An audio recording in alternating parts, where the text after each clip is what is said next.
My handbag containing my passport has vanished without a trace. Panic set in as I searched frantically, feeling the weight of my mother-in-law Susan's critical gaze upon me. Her expression was a mix of disapproval and sardonic amusement. "You brought this on yourself," she sneered, her voice dripping with mockery. "A careless wife like you deserves this. We're heading to the USA soon. Consider this your goodbye." Her laughter echoed in the room, amplifying my humiliation.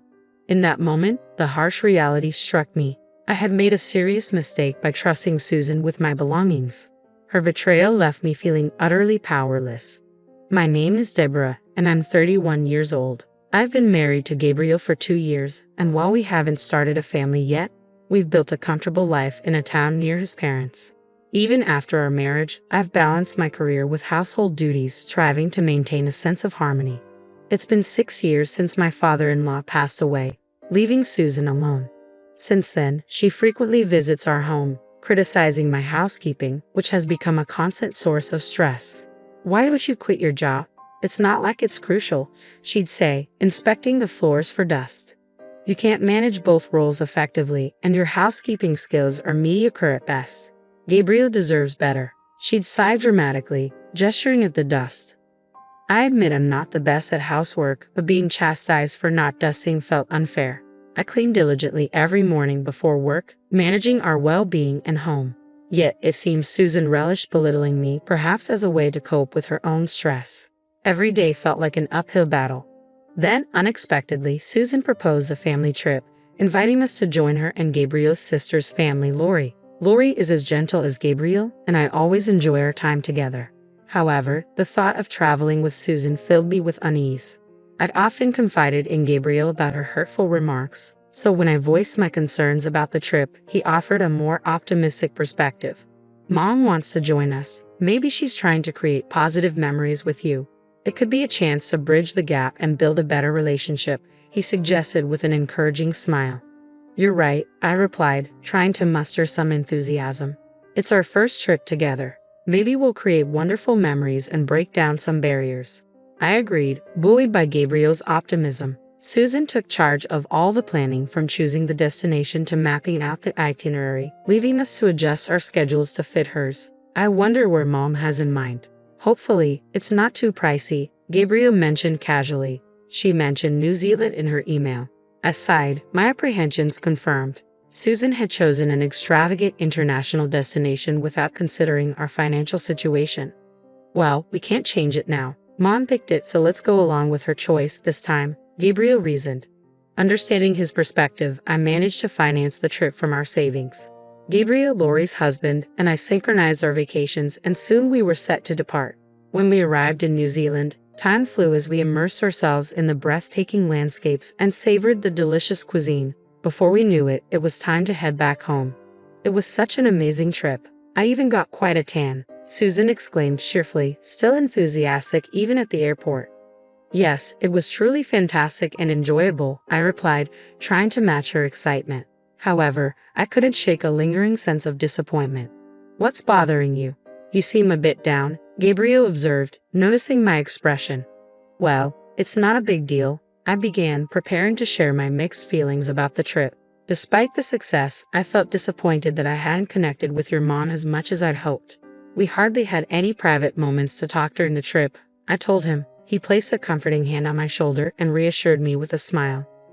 "Don't worry too much about it. We all had a great time together, and that's what counts." His reassurance helped, but a part of me wondered if I was overthinking things.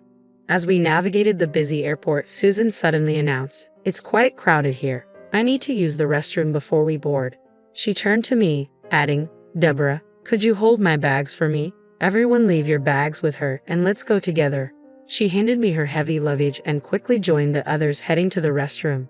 "I actually need to use the restroom too," Lori said, noticing my overwhelmed expression. "I'll take over once I'm back. Just wait here for me." Not long after they left, Susan returned alone. "That was quick," I remarked, surprised to see her. "It was empty," she replied, glancing around. "Now, where did you put my bags?" "They're right over there." I pointed to her luggage at my feet. "Why is my expensive bag on the floor?" she snapped. "I gave it to you so it wouldn't be set down." "How could you be so careless?" She picked it up, holding it protectively as if it were a prized possession. Meanwhile, I was still struggling to manage everyone else's bags. Enough. You're so thoughtless. Why don't you go to the restroom too? I'll graciously keep an eye on your bags. Just leave them on the floor. Your inexpensive bag will be fine, she stated with an air of arrogance. Thank you. I'll be quick, I replied, placing my bag on the ground before hurrying toward the restroom, only to find a long line waiting for me. When I finally entered, Lori emerged shortly after. What about the bags, Deborah? She asked anxiously. I left them with Gabriel's mom so I could use the restroom, but it's really crowded in there.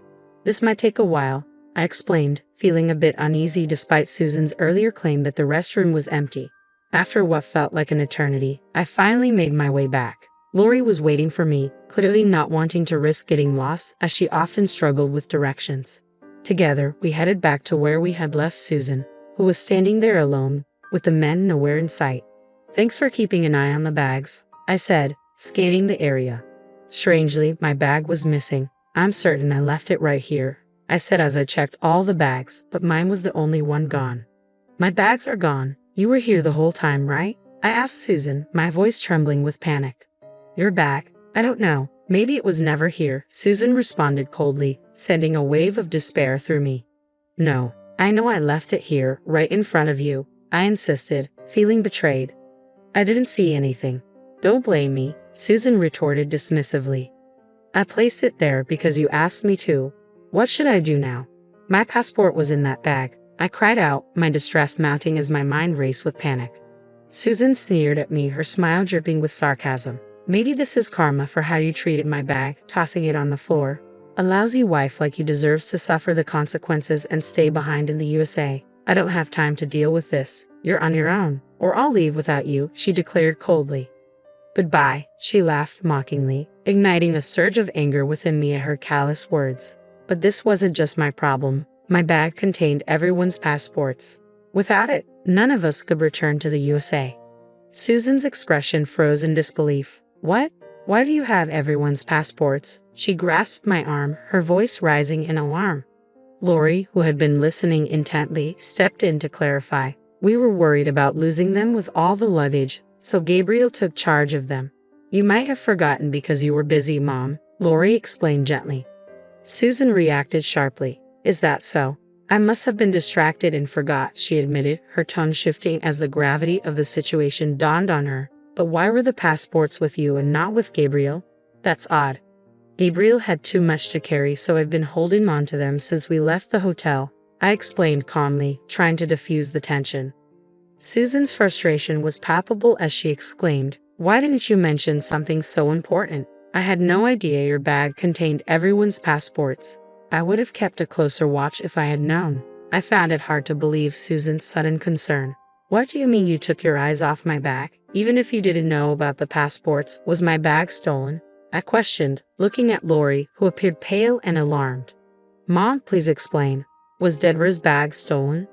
I have no idea if it was stolen. It was simply gone when I noticed, Susan retorted coldly, standing with her arms crossed, unapologetic. I can't believe this. It's so irresponsible, I said, frustration boiling inside me. Just then, Gabriel and the others returned, noticing our distressed expressions. What's wrong? Is everything okay? Gabriel asked, concern etched on his face. I quickly recounted the situation, and he sighed deeply, casting a disappointed glance at Susan. This is serious. We need to search for the bag immediately, he said. Gabriel and I exchanged a confirming glance. I left it right here. You specifically asked me to place it here. I gestured toward the corner where our luggage had been. It only took us about 12 minutes to return from the restroom. It must have been taken during that brief window. Where were you, Susan? I asked, noticing her arms still crossed defensively. I was right here the whole time, keeping an eye on the bags, Susan replied firmly. I wouldn't have wandered off, especially with everyone's important luggage, but your bag was on the edge and out of my direct line of sight. I'm only human. I can't be perfect, she added, turning away. Let's file a theft report and check the surveillance cameras. The thief might still be nearby. We should act fast, Gabriel suggested, starting to approach airport personnel. However, Susan grabbed his arm. Hold on a moment. Filing a theft report seems extreme. It would be more practical and faster to get the passports reissued, she argued. Gabriel shook off her grip, determined. No, we need to act now and cover all our bases. Let's not waste any more time. We decided to file a police report for the security of the passports, after which we could reissue them at the embassy. Reviewing the security footage might also help us recover the missing bag. Lori, agreeing with Gabriel's suggestion, chimed in.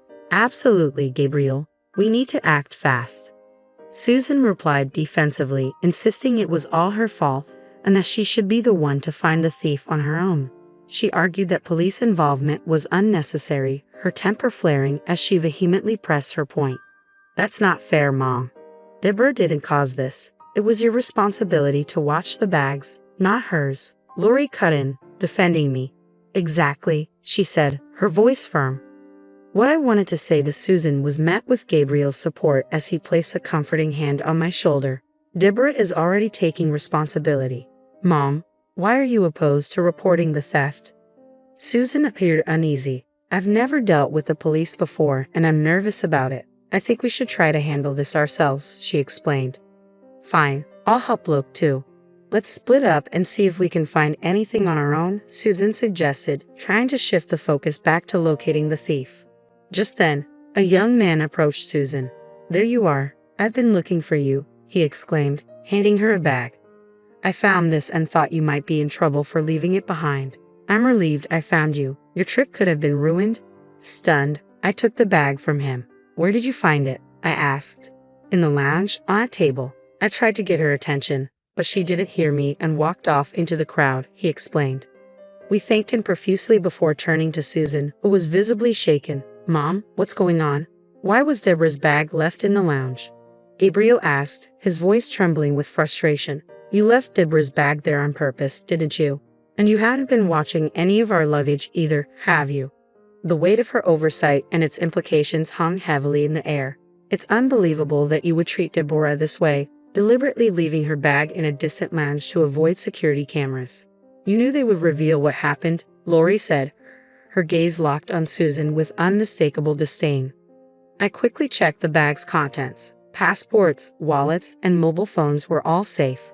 We were incredibly fortunate that such a considerate person had found it. Relieved yet seething with anger, I confronted Susan. How could you do this? Susan, why would you behave like this? My frustration was clear and palpable. Unrepentant, Susan shrugged. I threw your precious bag on the floor because I was upset. I'm not the villain here. Who would have guessed that this shabby bag held everyone's passports? It was just a moment of frustration in the lounge. I didn't leave your luggage unattended, so don't misinterpret my actions, she defended herself. That's enough, Gabriel interjected loudly. Susan, think about how you've been treating Deborah since we got married. I kept hoping you'd change, but I was wrong. I failed to understand the pain you were causing her, Gabriel said sincerely, his apology bringing tears to my eyes. He turned to Susan with resolve. Mom, deliberately mishandling someone else's property is akin to theft, whether you realize it or not. Reviewing the surveillance footage will clarify what happened. Susan looked stunned by Gabriel's words. Wait, Gabriel, you're not seriously considering involving the police, are you? We're family, and Deborah is your wife, even if it's only by marriage. There's no crime in a mother taking her daughter-in-law's bag, she pleaded, desperation creeping into her voice. Gabriel's expression hardened. That reasoning is absurd, Mom. Your first step should be to apologize to Deborah, not to avoid responsibility by using our bond as an excuse. It's embarrassing for a mother. We won't report this to the police, but this incident has made it clear that we need serious changes in how we handle our family dynamics. He took my hand, a sign of solidarity. We're severing ties with you. Don't show your face to Deborah or me again. We'll be taking a different flight home. Please, Gabriel, hold on. This is too sudden. I can't accept this.